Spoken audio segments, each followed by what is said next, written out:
What's up, YouTube? One of the main issues I see working as a personal trainer is my clients think that they need some type of expensive equipment to work out, and that is simply not true. So I made this video to show you how you can make a gym with less than $100. Let's get to the video. A kettlebell is the first piece of equipment I recommend you getting. You can check this out on Amazon. They actually come in 3 different sizes. And I think that's great because, again, where you're starting in your journey, you might need a lighter weight or you might need a heavier weight. I personally like the 15 pounds. I think it does wonders for people. It is a total all-body conditioning tool. So if you're using a kettlebell, you are getting core strength, you are getting mobility, you're getting cardio. There's endless amount of exercises you can do with a kettlebell.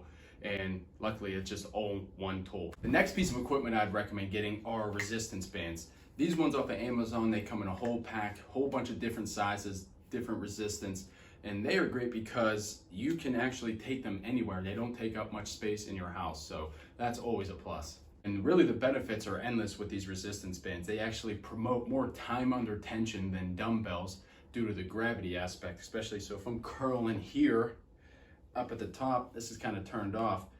Now I'm working the eccentrics. Now if I do a same curl with the band, I get more time under tension throughout the top of the rep and all the way down through the eccentrics. So you're getting more bang for your buck.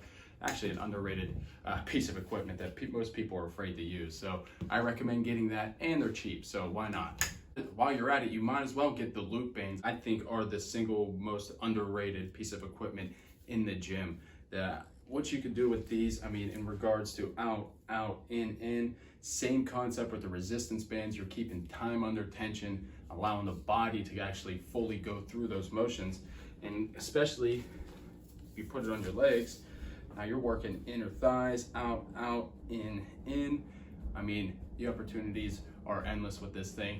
And again, cheap, lightweight, and you can take it anywhere. You can move it anywhere around your house. Being that we're on the topic of stability, what am I sitting on? A stability ball, which is a great alternative to a bench, and you could do so many different things with this. So you're using your core to engage.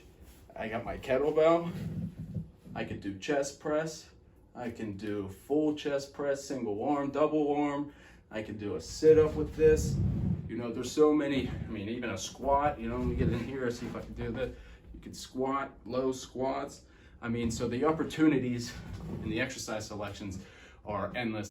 If you're getting any value out of this content, be sure to drop a like, subscribe to the channel, and maybe you might learn something that you didn't know before. Finally, you're gonna need something to help you recover after all the hard work, and a foam roller does just that. And so you can pick these ones up off of Amazon pretty cheap. And the best thing about them is they reduce injury, they speed up recovery, they improve your posture, they can give you a nice little back crack. And if you've ever been to the chiropractor, what do? They send you on that table with the roller on it. Guess all it is this thing, just rolling back and forth. You could do that at your house and save yourself a lot of money. So make sure you pick up a foam roller. It will save your butt, literally. And so there you go. There's 5 pieces of equipment you can use to start your home gym, start your journey wherever you are. Make sure you check out the description. That's where all the links are going to be. And I'll see you on the next video.